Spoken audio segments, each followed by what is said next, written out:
In this lecture, we will discuss the bone and cartilage. This is the playlist of the DPT first semester anatomy. We are on the chapter number 2 general anatomy, that is the bone and cartilage. हमने पढ़ा था कि according to the size bones की classification होती हैं, जिसमें हमारे पास long bones होती हैं, शॉर्ट बोन्स होती हैं, हमारे पास मिनिएचर लॉन्ग बोन्स होती हैं, इरेगुलर फ्लैट बोन्स होती हैं, इरेगुलर बोन्स होती हैं, फ्लैट बोन्स होती हैं। ठीक है, अब हम देखेंगे उनकी blood supply of short bones. Short bones की ब्लड सप्लाई जो है वो हमारे पास फाइन ब्लड वेसल्स के थ्रू होती हैं और ये सप्लाई करते हैं compact and the spongy bone and the bone marrow. Bone में हमारे पास जो शाफ्ट का पोर्शन होता है ये हमारे पास कंपैक्ट बोन होती है और जो हमारे पास एंड्स होते हैं ये हमारे पास स्पॉन्जी बोन्स होती हैं और जो बोन मैरो वो हमारे पास बोन के अंदर कैविटी में प्रेजेंट होता है। तो ये सप्लाई करती हैं इन पार्ट्स को। वेनस ड्रेनेज का सिस्टम होता है हमारे पास 1 or 2 veins and the vascular foramina. Foramina is a opening a hole जहाँ से ब्लड वेसल्स एंटर करते हैं बोन में और बोन को ब्लड सप्लाई प्रोवाइड होती है। Next we have a blood supply of flat bones. Flat bones हमारे पास कौन थी, जैसे रिब्स थी, स्टर्नम थी, इनमें भी हमारे पास फाइन वेसल्स प्रेजेंट होती हैं। पेरियोस्टियल प्लेक्सिस होते हैं। प्लेक्सिस क्या होते हैं हमारे पास, नेटवर्क्स। पेरियोस्टियल क्या होता है हमारे पास, हमारे बोन के ऊपर जो है वो फाइन ब्लड वेसल्स की कवरिंग होती है और हमारे पास इसमें ब्लड सप्लाई फ्लैट बोन्स में वेन्स भी होती हैं। Next we have a blood supply of irregular bones. Irregular bones हमारे पास जैसे हिप बोन, पेल्विस, वर्टिब्रा। ठीक है, पेरियोस्टियल प्लेक्सिस इसमें हमारे पास भी प्रेजेंट होते हैं। न्यूट्रिएंट आर्टरीज होती हैं जो कि बोन्स को ब्लड सप्लाई प्रोवाइड करती हैं। हमारे पास एनास्टमोसिस का नेटवर्क होता है। एनास्टमोसिस हमारे पास होता है ओपनिंग आउटलेट। अगर हमारे पास एक जॉइंट है और वहाँ से जो है वो एक उसको सप्लाई मिल रही है, अगर वो किसी भी वजह से वहाँ पे ब्लॉकेज हो जाए तो उसका अल्टरनेटिव जो है वो आर्टरीज होती हैं प्रेजेंट, उनको हम एनास्टमोसिस कहते हैं। वर्टिब्रा में हमारे पास आर्टरीज होती हैं जो कि सप्लाई करती हैं एंड बेसिवर्टिब्रल वेन्स। हमने ब्लड सप्लाई देख ली। अब हम देखते हैं bone injury and repair. Fracture, आपको पता है बोन्स के फ्रैक्चर हो सकते हैं any kind of trauma, any kind of injury, accident.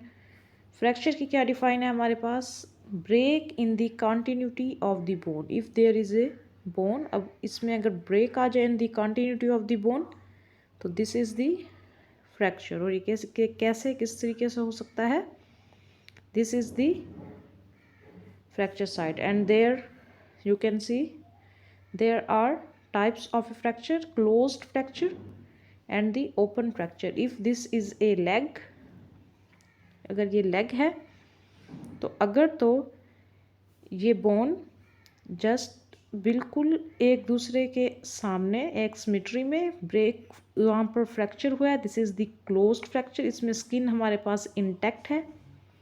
और अगर हमारे पास इस तरह फ्रैक्चर हुआ है कि जो है वो स्किन जो है वो एक्सपोज हो चुकी है, then this is the open fracture और कंपाउंड फ्रैक्चर। क्लोज्ड फ्रैक्चर को हम सिंपल फ्रैक्चर भी कहते हैं और ये जल्दी हील हो जाता है। ओपन फ्रैक्चर ज़ाहिर है उसमें स्किन भी एक्सपोज हो गई है, वहाँ पे इंजरी भी हो गई है, ब्लड भी वहाँ से जो है वो लॉस होगा, तो इसमें हमें ज़्यादा टाइम रिक्वायर होता है ट्रीटमेंट के लिए।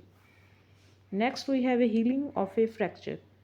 जब फ्रैक्चर होता है तो उसके बाद हमारे पास कौन कौन सी स्टेजेस आती हैं और फ्रैक्चर हील कैसे होता है। First bleeding, then there is a blood clot formation, then granulation tissue formation हो जाती है वहाँ इंजरी साइड पे। Chondroblast cartilage forming cells, fibro cartilage callus formation, bony callus formation, and there is resorption. These are the steps in the healing of a fracture. Cartilage, अब हम देखेंगे cartilage क्या होता है। What is cartilage? Cartilage is a connective tissue. It is strong, slightly flexible, semi rigid, it is not full rigid, it is a flexible. Semi rigid shock absorber provide mechanical support, cover the articular surfaces. जैसे हमारे पास knee joint होता है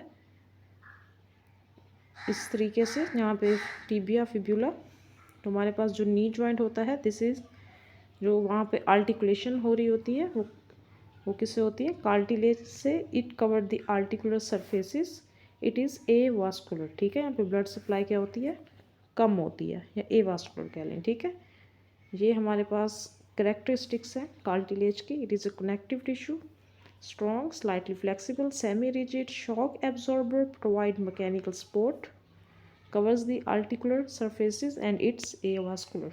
हमारे पास types होती हैं cartilage की. There are main 3 types: hyaline cartilage, fibro cartilage and elastic cartilage. Number and types of the fibers in the matrix. There are different number and types of the fibers. It provides strength. They are resilient.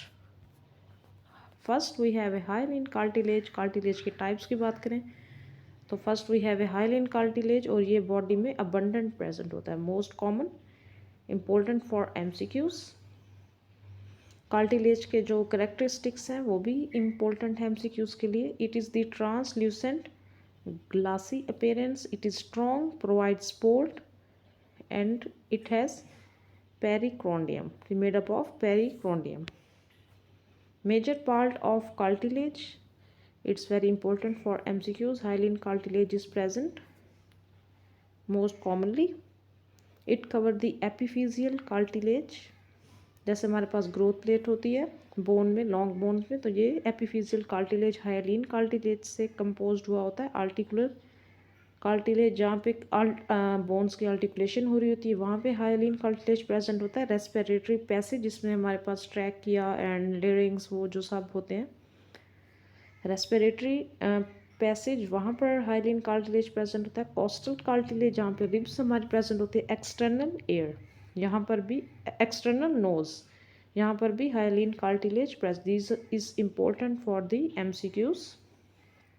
External nose may be is composed of hyaline cartilage.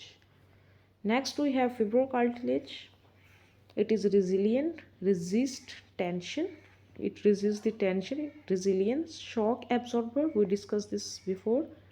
Intervertebral disc, हमारे spine में 2 vertebrae के दरमियान में intervertebral disc present होती है. This is made up of fibrocartilage. It is the example important for MCQs. Pubic symphysis जब हमारे hip जो है वो ज्वाइन हो रही होती है उसमें हमारा 2 प्यूबिक बोन्स के दरमियान प्यूबिक सिम्फिसिस प्रेजेंट होता है जो कि उन्हें ज्वाइन कर रहा होता है. लेब्रम जैसे ग्लिनॉइड लेब्रम वहाँ पर शोल्डर जॉइंट में. This made up of fibrocartilage and the meniscus, knee meniscus, lateral and the medial meniscus. These are the examples important for MCQs.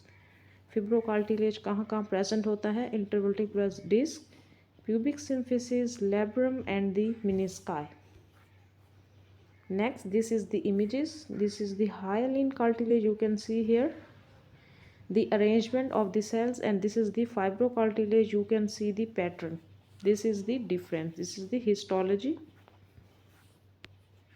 Next we have elastic cartilage. अब हम elastic cartilage देखेंगे. This is the flexible and elastic as its name shows. Auricle, it is present in the auditory tube. Epiglottis is made up of elastic cartilage. Auditory tube means air. Next we have the elastic cartilage demonstration. Intracellular material. This is the pictorial form. Nucleus, it has nucleus, chondrocytes, cartilage cells, lacula, elastic fibers, intracellular matrix. These are the cells. Nucleus, chondrocytes. This is present in the external air, you can see. In this lecture I will discuss about the bones, their blood supply, fracture of the bones and the cartilage with their types. Thank you.